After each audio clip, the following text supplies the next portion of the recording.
पतंजलि ऋषि सिखा के गए सबको। नहीं, मैं दूसरी बात, आपने जो बात है वो ठीक से समझी नहीं। बाबा रामदेव जब पूना आते हैं ना तो 1 कोटि रुपए लेके जाते हैं। मैं आपको दूसरी बात बताता हूँ, पतंजलि ऋषि ने ये ज्ञान फोकट में दिया था, किसी से पैसा नहीं लिया था। नहीं, ऐसा नहीं है, ज्ञान तो फोकट में ही देना चाहिए। कि ज्ञान को बेचना शुरू कर दिया तो उसकी कीमत थोड़े दिन में खत्म हो जाती है। ये फायदा हो रहा है, उससे भी ज्यादा हो सकता है कि वही प्राणायाम मैं आपको फोकट में सिखा सकता हूँ, सबको मिलेगा। आप अगर रामदेव जी के रास्ते पे जाएंगे तो खतरनाक हो जाएगा, क्योंकि गांव आप योग प्राणायाम पैसा लेके सिखाएंगे तो बहुत तकलीफ आएगी। तो कोई भी संत ने, भैया सुनो, कोई भी संत ने पैसा इकट्ठा नहीं किया, और जो पैसा इकट्ठा करता है वो संत नहीं होता। हमारे देश में संत की परिभाषा है कि जो 3 ऐषणाओं से मुक्त है, वित्तेषणा, पुत्रेषणा, लोकेषणा, 3 ऐषणाएं होती हैं। ऐषणाएं माने लालच। पुत्र का लालच जिसको है वो संत नहीं है, पैसे का लालच जिसको है वो भी संत नहीं है, और नाम सम्मान मिले उसका लालच है वो तो बहुत ही खतरनाक है, वो बिल्कुल संत नहीं है। तो आज के जो संत हैं वो कोई भी हो, बाबा रामदेव मेरे दोस्त हैं, फिर भी मैं उनको ये कहता हूं कि आप संत तो बिल्कुल नहीं है, आप योग प्राणायाम का व्यापार करने वाले व्यापारी हैं। जिस दिन आप निःशुल्क शिविर लेंगे उस दिन हम कहेंगे कि आप संत हैं, क्योंकि आपने जिस गुरु से सीखा उसने कोई शुल्क नहीं लिया, तो आप कैसे शुल्क ले रहे हैं किसी ज्ञान के लिए? ये तो ज्ञान को बेचना हुआ, और ये तो अंग्रेजों से भी ज्यादा खतरनाक है।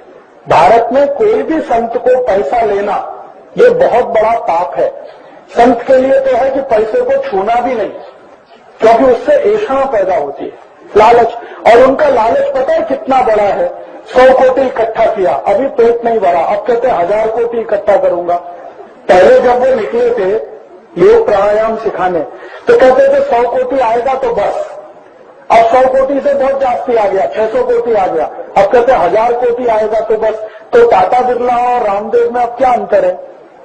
जबकि पतंजलि ऋषि ने योग प्राणायाम को बताया कि ये जीवन की सबसे आवश्यक ज्ञान है, इसलिए निःशुल्क मिलना चाहिए सबको, और उन्होंने उसका बिक्री शुरू कर दिया। अब पुणे में कोई गरीब आदमी कैसे सीखेगा योग प्राणायाम? वो तो 2500 रुपए की टिकट नहीं ले सकता, 5000 रुपए की। लेकिन बीमारी तो उसको भी है, बीमारी कोटिपति को भी है, गरीब को भी है, तो गरीब तो बीमारी से बाहर निकलेगा ही नहीं कभी। तो संत की परिभाषा जो है, जो 3 ऐषणाओं से मुक्त है, लोकेषणा, वित्तेषणा, पुत्रेषणा, पैसे का लालच नहीं, घर परिवार का लालच नहीं, और मान सम्मान का लालच नहीं, वो संत होता है। अब ढूंढो कौन है संत ऐसा? बाबा सातारकर है क्या? मैं एक बार गया, मैंने कहा हमारे यहाँ भजन कीर्तन करने का, वो 50,000 रुपए पहले लाओ, फिर डेट मिलेगी। मैंने कहा अरे आपको तो संत कहते हैं, तो उनका जो कहते हैं सो कहते हैं, 50,000 पहले लाओ, उसके बाद डेट मिलेगी, तो 3 महीने बाद, 6 महीने बाद। तो मैंने तो उसी दिन से छोड़ दिया कि ये तो कोई संत नहीं है, ये सब धंधा करने के लिए निकले हैं। किसी को 50,000 लेना, किसी को 25,000, किसी को 10,000, किसी को 5,000। कोई अपनी सदिच्छा से दे वो बात अलग है, भावना से दे। आपने रेट फिक्स कर दिया, 50,000 चाहिए, 25,000 चाहिए, 15,000 चाहिए। ये तो हाँ, आसाराम बापू का 5 लाख रुपए, उनका रेट 5 लाख रुपए। आप बुलाओ उनको, 5 लाख से कम पे नहीं आते। और उसके बाद एसी गाड़ी चाहिए, नया घर चाहिए, एयर जो हवाई जहाज का टिकट चाहिए, वो सब अलग चाहिए। फिर उनके जो चेले चन्नाटे आएंगे उनके लिए अलग से चाहिए। तो इसलिए मैंने कहा कि ये देश की सेवा नहीं, अपनी सेवा करा रहे हैं। पैसा इकट्ठा कर करके लेके जा रहे हैं, कोई हरिद्वार लेके जा रहा है, कोई अहमदाबाद लेके जा रहा है।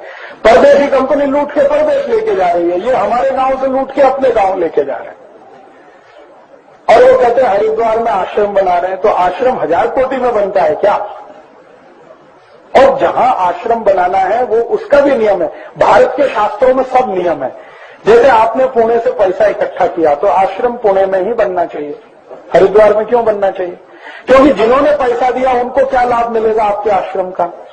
अब पुणे वाले कोटि रुपए 2 बार दे चुके हैं रामदेव जी को, और उनको बीमारी